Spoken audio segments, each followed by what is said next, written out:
Sa dagat man o sa himpapawid, tuloy ang pagsuyod ng militar sa Sulu para pulbusin ang mga terorista. At sa gitna ng mga operasyon, ilang pamilya na po ang nagsilikas. Live mula sa Holo Sulu, nakatutok si Emil Sumang. Emil.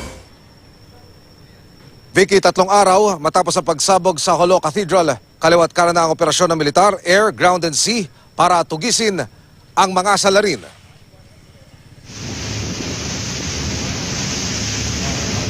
Tumulak ang puwersa ng Marine Special Operations Group sa mga islang malapit sa sentro ng Holo.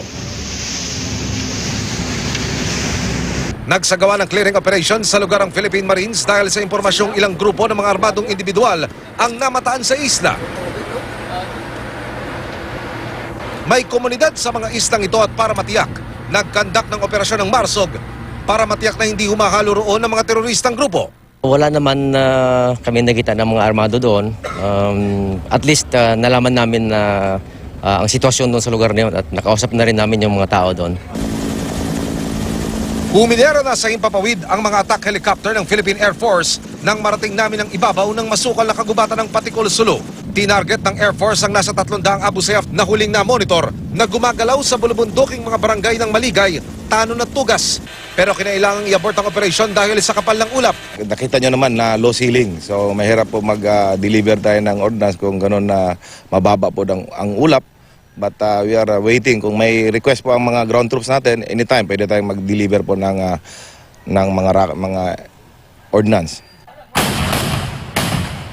Simula kahapon, inupakan na ng militar ang mga pinagkukutaan ng mga Abu Sayyaf leader na sinasawadyaan, Almudir Yada, Radulan Sangiron, Idang Susukan at iba pang konektado sa Holo Cathedral Twin Blast.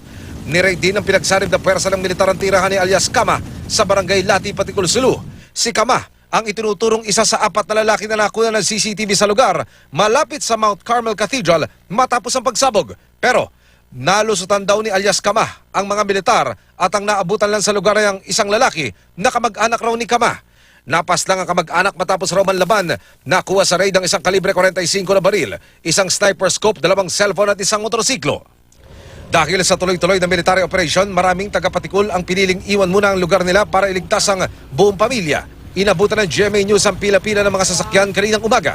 Galing sila ng Patikul at pansamantalang lilikas sa katabing bayan ng Holo at Indanan. Bumiyakit naglakad pa ang ilan ng 7 oras para makarating sa mga ligtas na evacuation center. Sa ngayon, 347 families ang lumikas. Vicky, mahigit 10 batalyon ng Army, Marines at Police ang pinakawalan sa kabundukan ng Patikul para habulin ang Abu Sayyaf Group na nasa 300 ang bilang. Vicky. Maraming salamat sa iyo, Emil Sumangil.